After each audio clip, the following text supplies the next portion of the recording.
வணக்கம் வேந்தரின் அந்திமாலை தொடர் செய்திகளுக்காக ஷமீனா. காவேரி ஜெகநாதன். முதலில் தலைப்புச் செய்திகள்.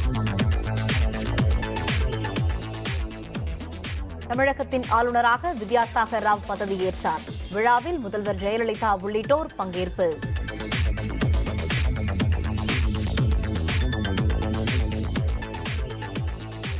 தமிழகத்திற்கு எவ்வளவு தண்ணீர் திறந்துவிட முடியும்? கர்நாடக அரசுக்கு உச்சநீதிமன்றம் கேள்வி.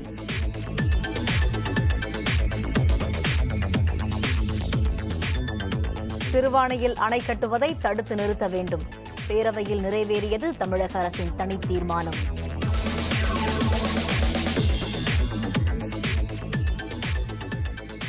நான்கு நாட்கள் பயணமாக வியட்நாம் புறப்பட்டார் பிரதமர் மோடி. பாதுகாப்பு வர்த்தகம் தொடர்பாக பேச்சுவார்த்தை.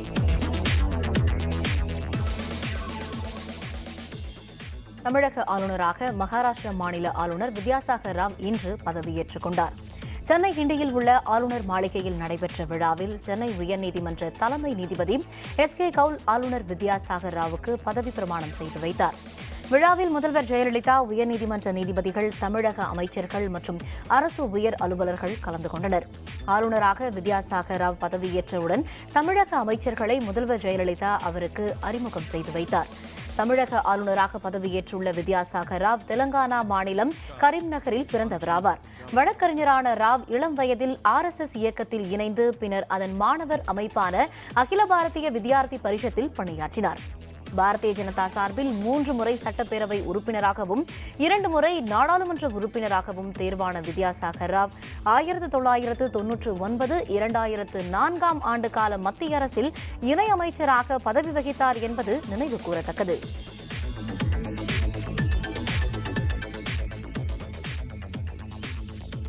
பாதிக்கப்பட்டுள்ள தமிழக விவசாயிகளுக்கு உதவ வேண்டியது கர்நாடக அரசின் கடமை என தெரிவித்துள்ள உச்சநீதிமன்றம், காவிரியிலிருந்து தமிழகத்திற்கு எவ்வளவு தண்ணீர் திறந்துவிட முடியும் என்பதை வரும் திங்கட்கிழமைக்குள் தெரிவிக்க வேண்டும் என உத்தரவிட்டுள்ளது. காவிரியிலிருந்து 50 TMC தண்ணீர் திறந்துவிட கர்நாடக அரசிற்கு உத்தரவிடக் கோரி தமிழக அரசு சார்பில் உச்சநீதிமன்றத்தில் வழக்கு தொடரப்பட்டது. இதற்கு கர்நாடக அரசு தாக்கல் செய்துள்ள பதில் மனுவில், நடப்பாண்டில் போதிய மழை இல்லை என்றும் கர்நாடக அணைகளில் போதிய நீர் இல்லாததால் தமிழகத்திற்கு தண்ணீர் திறக்க முடியாது என தெரிவித்திருந்தது. இன்று நடைபெற்ற விசாரணையில் காவிரி நடுவர்மன்ற தீர்ப்பை ஏன் அமல்படுத்தக்கூடாது என கர்நாடக அரசுக்கு கேள்வி எழுப்பினர். பற்றாக்குறை காலத்தில் தண்ணீரை எப்படி பகிர்ந்து கொள்ள வேண்டும் என நடுவர்மன்ற தீர்ப்பில் சுட்டிக்காட்டப்பட்டுள்ளதாக தெரிவித்தனர். தற்போதைய சூழ்நிலையில் காவிரியில் தண்ணீர் திறந்துவிட வேண்டிய சூழல் ஏற்பட்டுள்ளது என்றும் ஜூன், ஜூலை மாதங்களில் தண்ணீர் ஏன் திறந்து விடவில்லை எனவும் நீதிபதிகள் கேள்வி எழுப்பினர். 2 மாநிலங்களுக்கும் ஒற்றுமையாக இருப்பது அவசியம் என தெரிவித்த நீதிபதிகள், காவிரியிலிருந்து தமிழகத்திற்கு எவ்வளவு தண்ணீர் திறந்துவிட முடியும் என்பதை வரும் திங்கட்கிழமைக்குள் தெரிவிக்க வேண்டும் எனவும் உத்தரவிட்டனர். சிறுவாணி ஆற்றின் குறுக்கே கேரள அரசு அணை கட்டுவதை மத்திய அரசு தடுக்க வேண்டும் என்பதை வலியுறுத்தி தமிழக சட்டப்பேரவையில் தனி தீர்மானம் நிறைவேற்றப்பட்டுள்ளது. கேரள அரசு சிறுவாணி ஆற்றின் குறுக்கே அணை கட்டுவதற்கான முதற்கட்ட பணிகளை தொடங்கியுள்ளது. கேரளத்தின் இந்த நடவடிக்கையால் தமிழகத்தின் மேற்கு மாவட்டங்கள் பாலைவனமாகும் அபாயம் ஏற்பட்டுள்ளது. கேரள அரசின் நடவடிக்கையை கண்டித்து தமிழகத்தில் உள்ள அரசியல் கட்சிகள் தொடர்ந்து குரல் எழுப்பி வருகின்றனர். இதனிடையே சிறுவாணி அணை தொடர்பான தமிழக அரசின் தனி தீர்மானத்தை முதல்வர் ஜெயலலிதா இன்று பேரவையில் தாக்கல் செய்தார். சிறுவாணி ஆற்றின் குறுக்கே அணை கட்டுவதை மத்திய அரசு தடுக்க வேண்டும் என்றும், அணை கட்ட மத்திய சுற்றுச்சூழல் அமைச்சகம் அளித்த அனுமதியை திரும்பப் பெற வேண்டுமெனவும் தீர்மானத்தில் வலியுறுத்தப்பட்டுள்ளது. இதனைத் தொடர்ந்து சிறுவாணி அணை கட்டும் கேரள அரசுக்கு எதிராக முதல்வர் ஜெயலலிதா கொண்டு வந்த தனி தீர்மானம் திமுக உள்ளிட்ட எதிர்க்கட்சிகளின் ஆதரவுடன் ஒருமனதாக நிறைவேறியது. முன்னதாக பேரவையில் பொதுத்துறை, திட்டம் வளர்ச்சி மற்றும் சிறப்பு துறைகள் மானிய கோரிக்கை மீதான விவாதம் இன்று நடைபெற்றது. அப்போது பேசிய எதிர்க்கட்சித் தலைவர் மு.க.ஸ்டாலின், காவலர்களுக்கு வீடு கட்டித்தர வேண்டும் என்று கூறினார். இதற்கு பதிலளித்த முதல்வர் ஜெயலலிதா, காவலர் வீட்டு வசதி பற்றி பேச திமுகவுக்கு தகுதியில்லை என்றும், காவலர் வீட்டு வசதி கழகத்தை மூடியவர் கருணாநிதி என்றும் குற்றம் சாட்டினார். பேரூராட்சி, நகராட்சி உறுப்பினர்களே தலைவர்களை தேர்ந்தெடுக்க வகை செய்யும் சட்டத்திருத்த முன்வரைவு தமிழக பேரவையில் குரல் வாக்கெடுப்பு மூலம் இன்று நிறைவேறியது. இதற்கு எதிர்ப்பு தெரிவித்த திமுக உறுப்பினர்கள் சட்டத்திருத்த நகல்களை கிழித்து எறிந்து அமளியில் ஈடுபட்டனர். பின்னர் பேரவையில் இருந்து திமுக உறுப்பினர்கள் வெளிநடப்பில் ஈடுபட்டனர். 36 நாட்களாக நடைபெற்று வந்த தமிழக சட்டப்பேரவை கூட்டத்தொடர் தேதி குறிப்பிடாமல் ஒத்திவைக்கப்பட்டது. தமிழக சட்டப்பேரவை பட்ஜெட் கூட்டத்தொடர் கடந்த ஜூலை மாதம் 21ஆம் தேதி தொடங்கியது. இந்த கூட்டத்தொடரில் சென்னை உயர்நீதிமன்றத்தை தமிழ்நாடு உயர்நீதிமன்றம் என பெயர் மாற்றம் தொடர்பாகவும், சிறுவாணி ஆற்றின் குறுக்கே கேரள அரசு அணை கட்டுவதை மத்திய அரசு தடுக்க வேண்டும் எனவும் 2 தனி தீர்மானங்கள் கொண்டுவரப்பட்டு நிறைவேற்றப்பட்டது.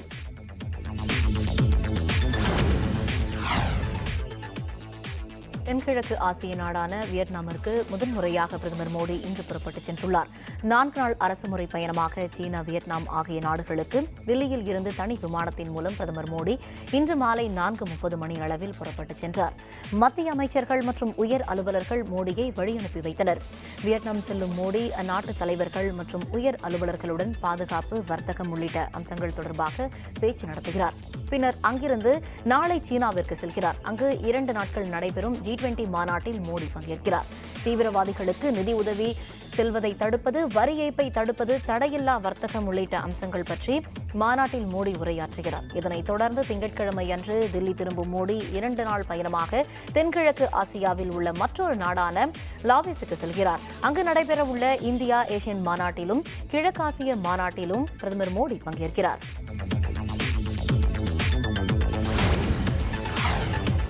ஜம்மு காஷ்மீரில் நிலவி வரும் அசாதாரண சூழல் பற்றி ஆய்வு மேற்கொள்ள மத்திய உள்துறை அமைச்சர் ராஜ்நாத் சிங் தலைமையிலான அனைத்துக் கட்சி குழு நாளை மறுநாள் அங்கு பயணம் மேற்கொள்கிறது. ஜம்மு காஷ்மீர் மாநிலத்தில் ஹிஸ்புல் முஜாஹிதீன் இயக்கத்தைச் சேர்ந்த தீவிரவாதி பர்ஹான் வாலியை ஜூலை 8ஆம் தேதி பாதுகாப்பு படையினர் சுட்டுக் கொன்றனர். இதனைத் தொடர்ந்து நடைபெற்ற வன்முறை சம்பவத்தில் 60க்கும் அதிகமானோர் பலியானார்கள். 1000க்கும் அதிகமானோர் படுகாயமுற்றனர். காஷ்மீரில் பதற்றமான சூழல் நிலவியதால் 51 நாட்களாக அங்கு ஊரடங்கு உத்தரவு அமலில் இருந்தது. இதனிடையே பிரதமர் மோடி தலைமையில் நடைபெற்ற கூட்டத்தில் காஷ்மீர் நிலவரம் தொடர்பாக ஆய்வு நடத்த அனைத்துக் கட்சி குழுவை அனுப்புவது என முடிவு செய்யப்பட்டது. மத்திய உள்துறை அமைச்சர் ராஜ்நாத் சிங் தலைமையில் நாளை மறுநாள் செல்லும் அனைத்துக் கட்சி குழுவில் சீதாராம் யெச்சூரி, மல்லிகார்ஜுன கார்கே, சரத் யாதவ், டி ராஜா, டி வேணுகோபால், திருச்சி சிவா உள்ளிட்ட 28 பேர் செல்கின்றனர்.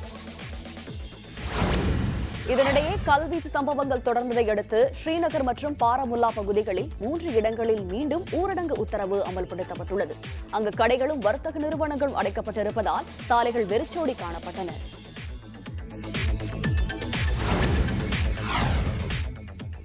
பாரதிய ஜனதாவில் இருந்து விலகிய நவ்ஜோத் சிங் சித்து புதிய கட்சியை தொடங்கப் போவதாக அறிவித்துள்ளார். பாரதிய ஜனதா கட்சியின் நாடாளுமன்ற உறுப்பினர் பதவியில் இருந்து விலகிய சித்து கட்சியின் அடிப்படை உறுப்பினர் பொறுப்பில் இருந்தும் விலகினார். ஆம் ஆத்மி கட்சியில் சேர்ந்து பஞ்சாப் பேரவைத் தேர்தலில் முதல்வர் வேட்பாளராக போட்டியிடுவார் என்று எதிர்பார்க்கப்பட்ட நிலையில் தனி கட்சி தொடங்கவிருப்பதாக அவர் தெரிவித்துள்ளார். அமிர்தசரஸில் செய்தியாளர்களுடன் பேசிய அவர் வரும் 9ஆம் தேதி ஆவாஸ் இ பஞ்சாப் என்ற புதிய கட்சியை தொடங்கவிருப்பதாக தெரிவித்தார். பஞ்சாப் மாநில பேரவைத் தேர்தலில் வேறு சில கட்சிகளுடன் கூட்டணி சேர்ந்து போட்டியிடப் போவதாக மேலும் தெரிவித்த சித்து பேரவைத் தேர்தலில் வெற்றி பெறும் வாய்ப்பு உள்ளதாக அப்போது நம்பிக்கை தெரிவித்தார். டாக்டர் பாரிவேந்தர் சார்பில் சென்னை முதன்மை அமர்வு நீதிமன்றத்தில் ஜாமீன் கோரி மனு தாக்கல் செய்யப்பட்டுள்ளது. சைதாப்பேட்டை நீதிமன்றத்தில் ஜாமீன் மனு ஏற்க மறுக்கப்பட்டதை தொடர்ந்து இந்த மனு தாக்கல் செய்யப்பட்டிருக்கிறது. பாரிவேந்தர் தரப்பில் தாக்கல் செய்யப்பட்டுள்ள இந்த மனுவில் மதனுக்கும் SRM பல்கலைக்கழகத்திற்கும் எந்த தொடர்பும் இல்லை என்று தெரிவிக்கப்பட்டுள்ளது. தவறான நடவடிக்கை காரணமாக கடந்த பிப்ரவரி மாதமே இந்திய ஜனநாயக கட்சியில் இருந்து மதன் நீக்கப்பட்டு விட்டதாகவும் மனுவில் கூறப்பட்டுள்ளது. வேந்தர் மூவிஸுக்கும் பாரிவேந்தருக்கும் எவ்வித தொடர்பும் இல்லை என்றும் நேரடியாக எந்த குற்றச்சாட்டும் இல்லாத நிலையில் மதன் வழக்கில் 4வது குற்றவாளியாகவே பாரிவேந்தர் சேர்க்கப்பட்டிருப்பதும் மனுவில் சுட்டிக்காட்டப்பட்டுள்ளது. விசாரணைக்கு வருமாறு தொலைபேசி வாயிலாக மத்திய குற்றப்பிரிவினர் அழைத்ததை தொடர்ந்து கடந்த மாதம் 24ஆம் தேதி பாரிவேந்தர் உடல்நிலை சரியில்லாத நிலையிலும் உடனடியாக ஆஜரானதாகவும், ஆனால் மறுநாள் காவல்துறையினரால் அவர் கைது செய்யப்பட்டதாகவும் மனுவில் தெரிவிக்கப்பட்டுள்ளது. மதன் காணாமல் போனது தொடர்பான ஆள்கொணர்வு மனு இன்னமும் நிலுவையில் இருப்பதும் மனுவில் சுட்டிக்காட்டப்பட்டுள்ளது. புகார்தாரர்களுக்கு நம்பிக்கை ஏற்படுத்தும் வகையில் நீதிமன்றத்தில் 69 கோடி ரூபாயை வைப்புத் தொகையாக SRM பல்கலை நிர்வாகம் செலுத்தியிருப்பது பற்றியும் மனுவில் சுட்டிக்காட்டப்பட்டுள்ளது. பாரிவேந்தருக்கு அண்மையில் இதய பாதிப்பிற்கான ஆஞ்சியோ சோதனை செய்யப்பட்டிருப்பதாகவும், சர்க்கரை மற்றும் ஹைப்போதைராய்டு போன்ற உடல்நல பாதிப்புகள் இருப்பதாகவும் மனுவில் தெரிவிக்கப்பட்டுள்ளது. எனவே உடல்நிலையை கருத்தில் கொண்டு பாரிவேந்தருக்கு ஜாமீன் வழங்க வேண்டும் என்று மனுவில் கேட்டுக் கொள்ளப்பட்டுள்ளது. மேலும் ஜாமீன் வழங்கும் பட்சத்தில் வழக்கு விசாரணைக்கு முழு ஒத்துழைப்பு தர தயாராக உள்ளதாகவும் பாரிவேந்தர் தரப்பில் தெரிவிக்கப்பட்டுள்ளது. நதிநீர் பிரச்சினைக்கு தீர்வு காண அனைத்து கட்சி கூட்டம். தமிழக அரசுக்கு ஜி.கே. வாசன் வலியுறுத்தல். விவரம் விளம்பர இடைவேளைக்கு பிறகு.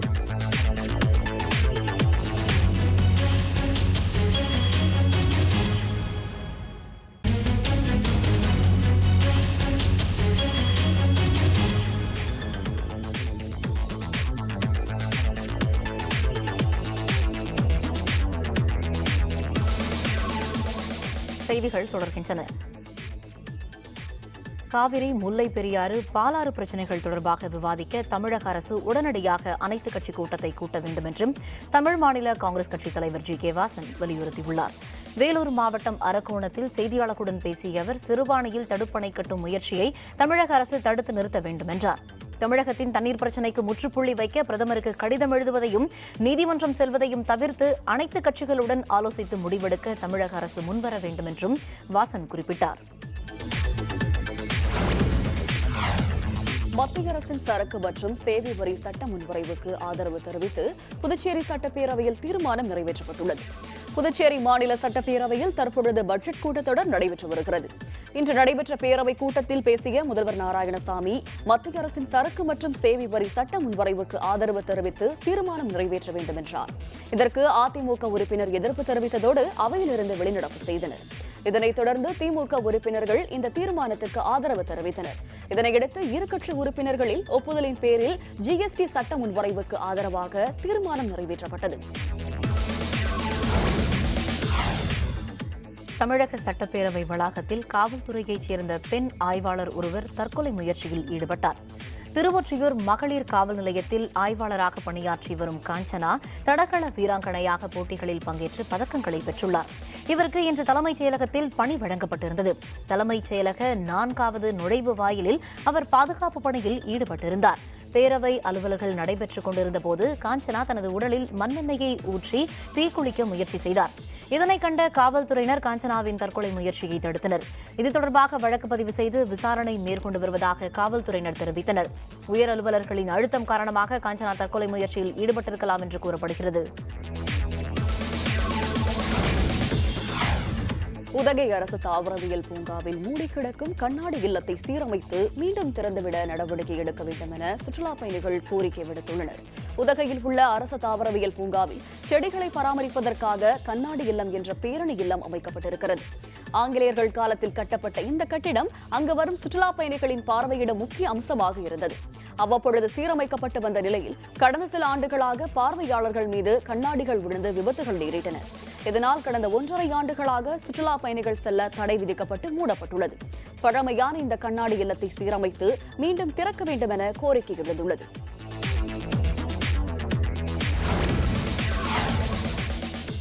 திருநெல்வேலி மாவட்டம் கடையம் அருகே மலையடிவார கிராம மக்களை ஓராண்டாக அச்சுறுத்தி வந்த சிறுத்தை வனத்துறையினரின் கூண்டில் பிடிபட்டது.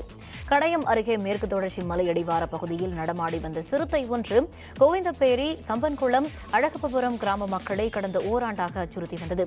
கால்நடைகளையும் நாய்களையும் அடித்து கொன்று வந்தது. இதனை பிடிக்க கோவிந்தப்பேரி அருகே வனத்துறையினர் கூண்டு ஒன்றை வைத்திருந்தனர். அந்த கூண்டில் நேற்றிரவு சிறுத்தை சிக்கியது. இதை அறிந்த வனத்துறை மருத்துவர்கள் அதை பரிசோதனை செய்தனர். 4 வயதுள்ள அந்த சிறுத்தை பின்னர் முண்டந்துறை புலிகள் காப்பக பகுதிக்கு கொண்டு சென்று விடப்பட்டது. நாடெங்கும் 15 தொழிற்சங்கங்கள் அழைப்பு விடுத்து நடத்திய வேலைநிறுத்த போராட்டத்தால் வங்கிப் பணிகளும் போக்குவரத்து சேவைகளும் பாதிக்கப்பட்டன. பொதுத்துறை நிறுவனங்களை தனியாருக்கு தாரை வார்க்கும் மத்திய அரசின் பொருளாதார கொள்கை கைவிட வேண்டும் என்பது உள்ளிட்ட 12 அம்ச கோரிக்கைகளை வலியுறுத்தி நாடெங்கும் வேலைநிறுத்த போராட்டம் நடைபெற்று வருகிறது. 15 தொழிற்சங்கத்தினர் அழைப்பு விடுத்திருந்த இந்த போராட்டத்தில் போக்குவரத்து சேவைகள் மற்றும் வங்கிப் பணிகள் பாதிக்கப்பட்டன. புதுச்சேரியில் நடைபெற்ற முழு அடைப்பு போராட்டம் காரணமாக தனியார் பேருந்துகள், ஆட்டோக்கள் மற்றும் டெம்போ வேன்கள் ஓடவில்லை. மறியல் போராட்டங்களில் ஈடுபட்ட 1000க்கும் அதிகமானோர் கைது செய்யப்பட்டனர். புதுச்சேரியில் ஏஐடியூசி, ஐஎன்டியூசி, எல்பிஎஃப் உள்ளிட்ட தொழிற்சங்கத்தினரும் இடதுசாரிகள் மற்றும் விடுதலை சிறுத்தைகள் கட்சியினரும் இந்த வேலைநிறுத்த போராட்டத்திற்கு ஆதரவு தெரிவித்துள்ளனர். அரசு பேருந்துகள் காவல்துறையினரின் பாதுகாப்போடு இயக்கப்பட்ட நிலையில் தனியார் பேருந்துகளும் ஆட்டோக்களும் இயங்கவில்லை. அரசு பள்ளிகளும் அரசு அலுவலகங்களும் இயங்கிய நிலையில் தனியார் பள்ளிகளுக்கு விடுமுறை விடப்பட்டன. கடையடைப்பு போராட்டம் காரணமாக புதுச்சேரியில் மக்களின் இயல்பு வாழ்க்கை பாதிக்கப்பட்டது. மதுரையில் ரயில் மறியல் போராட்டத்தில் ஈடுபட்ட 700க்கும் அதிகமானோர் கைது செய்யப்பட்டனர். 12 நிமிஷ கோரிக்கைகளை வலியுறுத்தி மதுரை மாவட்டத்தின் பல்வேறு பகுதிகளில் ரயில் சாலை மறியல் போராட்டங்கள் நடைபெற்றன. மதுரை ரயில் நிலையத்தில் ஆர்ப்பாட்டம் மற்றும் ரயில் மறியல் போராட்டத்தில் ஈடுபட்ட 700க்கும் அதிகமானோர் கைது செய்யப்பட்டனர். LIC, வங்கி மற்றும் அரசு ஊழியர் சங்கத்தினர் பணிகளை புறக்கணித்து போராட்டத்தில் ஈடுபட்டனர். வங்கி மற்றும் அரசு அலுவலகங்கள் முன்பு அவர்கள் ஆர்ப்பாட்டத்தில் ஈடுபட்டனர்.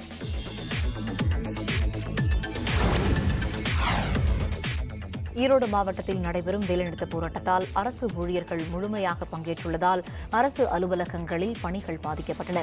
ஈரோடு மாவட்டத்தில் அரசு மற்றும் தனியார் பேருந்துகள் முழுமையாக இயக்கப்பட்டன. மாவட்டத்தின் பல்வேறு அரசு அலுவலகங்களிலும் அரசு ஊழியர்கள் முழுமையாக பங்கேற்றதால் அலுவலக பணிகள் பாதிக்கப்பட்டன.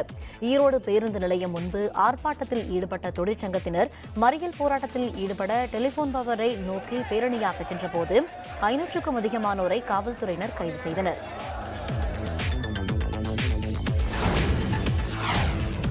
மத்திய அரசின் புதிய பொருளாதார கொள்கையை கண்டித்து சேலத்தில் மறியல் போராட்டத்தில் ஈடுபட்ட 1000க்கும் அதிகமானோர் கைது செய்யப்பட்டனர். சேலத்தில் பல்வேறு தொழிற்சங்கத்தினர் சார்பில் போஸ்திடலில் நடைபெற்ற போராட்டத்தின் பொழுது ஆயிரக்கணக்கானோர் மத்திய அரசுக்கு கண்டனம் தெரிவித்து முழக்கங்களை எழுப்பியவாறு ஊர்வலமாக சென்றனர். அதனையடுத்து சேலம் தலைமை அஞ்சல் அலுவலகம் முன்பு கோரிக்கைகளை வலியுறுத்தி முழக்கங்களை எழுப்பியவாறு மறியல் போராட்டத்தில் ஈடுபட்டனர். போராட்டத்தில் ஈடுபட்ட 1000க்கும் அதிகமானோரை காவல்துறையினர் கைது செய்தனர். வேலைநிறுத்த போராட்டத்தால் சேலம் மாவட்டத்தில் மக்களின் இயல்பு வாழ்க்கை பாதிக்கப்படவில்லை. அரசு அலுவலக பணிகள் மட்டும் பாதிப்புக்கு உள்ளாகின.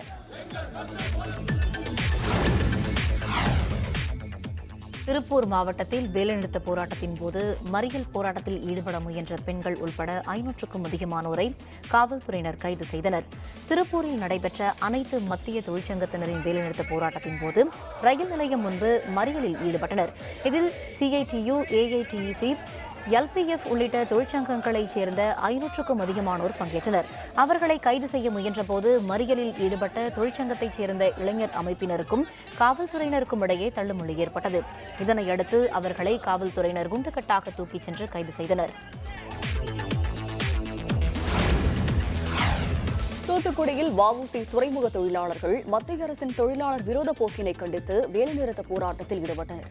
மத்திய அரசின் தொழிலாளர் விரோத போக்கினை கண்டித்தும் நாடெங்கும் 12 பெரிய துறைமுகங்களில் தொழிலாளர்கள் போராட்டத்தில் ஈடுபட்டு வரும் நிலையில் தூத்துக்குடி வஉசி துறைமுகத்தில் தொழிலாளர்கள் போராட்டத்தில் ஈடுபட்டனர். சரக்குகளை கையாளும் கிரேன் ஆபரேட்டர்கள் வேலைநிறுத்தத்தில் ஈடுபட்டதால் சரக்குகள் ஏற்றி இறக்கும் பணிகள் முழுமையாக பாதிக்கப்பட்டன. இதன் காரணமாக எப்பொழுதும் போக்குவரத்து நெரிசலோடு காணப்படும் துறைமுகத்தை ஒட்டியுள்ள 4 வழிச்சாலை வெறிச்சோடி காணப்பட்டது.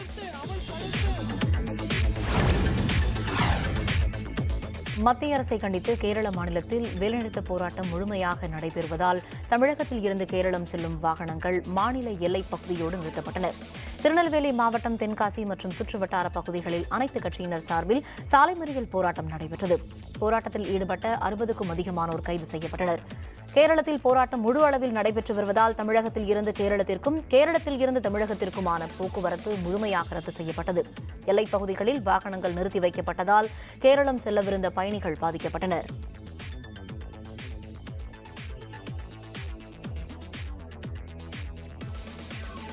இதேபோன்று கன்னியாகுமரி மாவட்டத்திலிருந்து கேரளம் செல்லும் வாகனங்கள் கேரள மாநில எல்லைப் பகுதியில் நிறுத்தி வைக்கப்பட்டதால் பயணிகள் பாதிக்கப்பட்டனர். கன்னியாகுமரி மாவட்டத்தில் உள்ள 10,000க்கும் அதிகமான ஆட்டோக்களில் 60% ஆட்டோக்கள் இயக்கப்படவில்லை. அரசு போக்குவரத்து கழகத்தைச் சேர்ந்த தொழிலாளர்களில் ஒரு சில சங்கத்தினர் மட்டுமே பணிக்கு வந்ததால் குறைந்த அளவிலான பேருந்துகளை இயக்கப்பட்டனர். மாவட்டத்தின் பெரும்பகுதி சாலைகள் போக்குவரத்து இல்லாததால் வெறிச்சோடி காணப்பட்டனர்.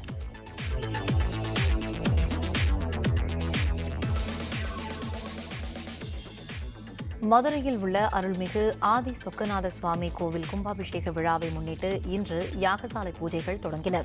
உலக புகழ்பெற்ற பழமையான அருள்மிகு மீனாட்சி அம்மன் கோவிலின் உப கோவிலான ஆதி சொக்கநாத சுவாமி கோவிலில் நடைபெற்று வந்த திருப்பணிகள் நிறைவடைந்தன. இதையடுத்து நாளை மறுநாள் கும்பாபிஷேகம் நடைபெறுகிறது. இதற்காக முதற்கட்ட யாகசாலை பூஜைக்காக கங்கை, காவிரி உள்ளிட்ட புண்ணிய நதிகளில் இருந்து எடுத்து வரப்பட்ட புனித நீர் கலசங்களுக்கு வரவேற்பு அளிக்கப்பட்டது. இதையடுத்து யாகசாலை பூஜைகள் தொடங்கி நடைபெற்று வருகின்றன.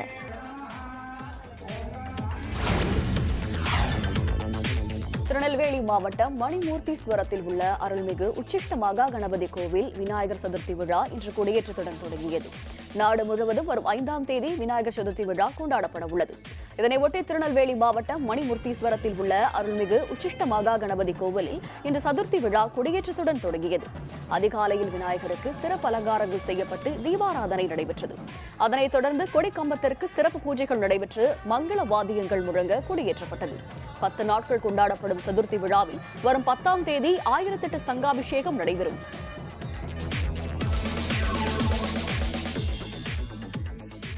எதிர்க்கட்சியினர் பங்கேற்ற பிரம்மாண்ட பேரணி, பொருளாதார பற்றாக்குறையை போக்க வலியுறுத்தல். விவரம் விளம்பர இடைவேளைக்கு பிறகு.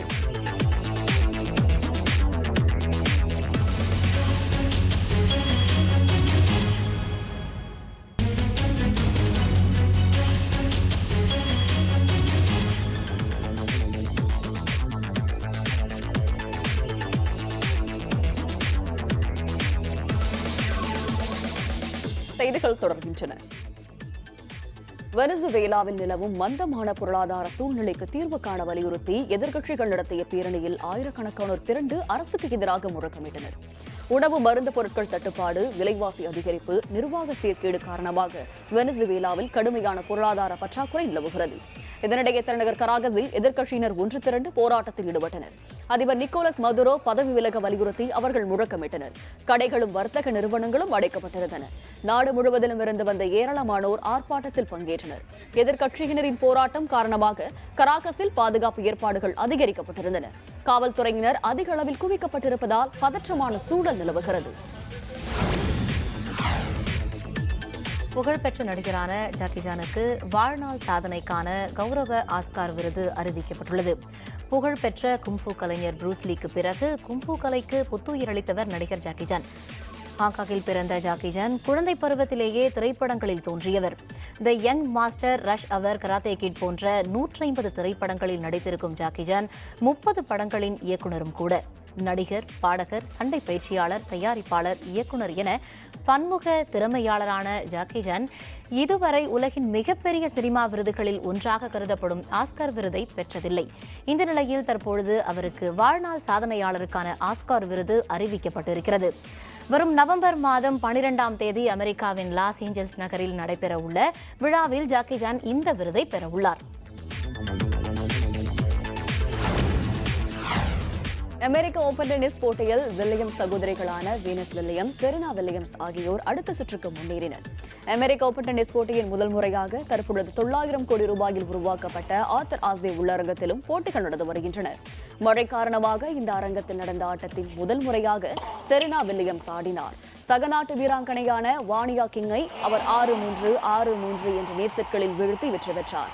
அதுபோல உலகின் 6ஆம் நிலை வீராங்கனையான வீனஸ் வில்லியம்ஸ் ஜெர்மனியின் ஜூலியா ஜியாஜஸை 6-2, 6-3 என வீழ்த்தி அடுத்த சுற்றுக்கு முன்னேறினார். அதுபோல அமெரிக்க ஓபன் டென்னிஸ் போட்டியில் பிரிட்டனின் ஆண்டி முர்ரே ஸ்பெயின் வீரரை தோற்கடித்து அடுத்த சுற்றில் நுழைந்தார். மழை காரணமாக உள்ளரங்கத்தில் நடந்த இந்த ஆட்டத்தில் ஸ்பெயின் நாட்டின் மார்ஷல் கிரானோலரை முன்றே எதிர்கொண்டார். கூரை மீது விழுந்த மழையின் சத்தம் இடைஞ்சலாக இருந்த நிலையிலும் அதை சமாளித்து ஆடிய முர்ரே 6-4, 6-1, 6-4 என்ற நேர் செட்களில் வென்று அடுத்த சுற்றுக்குள் அடியெடுத்து வைத்தார். அதேபோல சுவிட்சர்லாந்து வீரர் ஸ்டானிஸ்லாவ் வாவ்ரிங்கா, அமெரிக்காவின் ஜுவான் மார்டின் டெல் போட்ரா ஆகியோரும் வெற்றி பெற்று அடுத்த சுற்றுக்கு முன்னேறினர். மீண்டும் தலைப்புச் செய்திகள். தமிழகத்தின் ஆளுநராக வித்யாசாகர் ராவ் பதவியேற்றார். விழாவில் முதல்வர் ஜெயலலிதா உள்ளிட்டோர் பங்கேற்பு.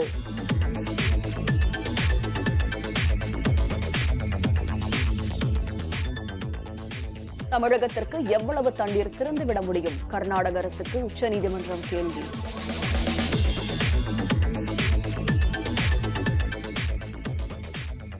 சிறுவாணியில் அணை கட்டுவதை தடுத்து நிறுத்த வேண்டும். பேரவையில் நிறைவேறியது தமிழக அரசின் தனி தீர்மானம்.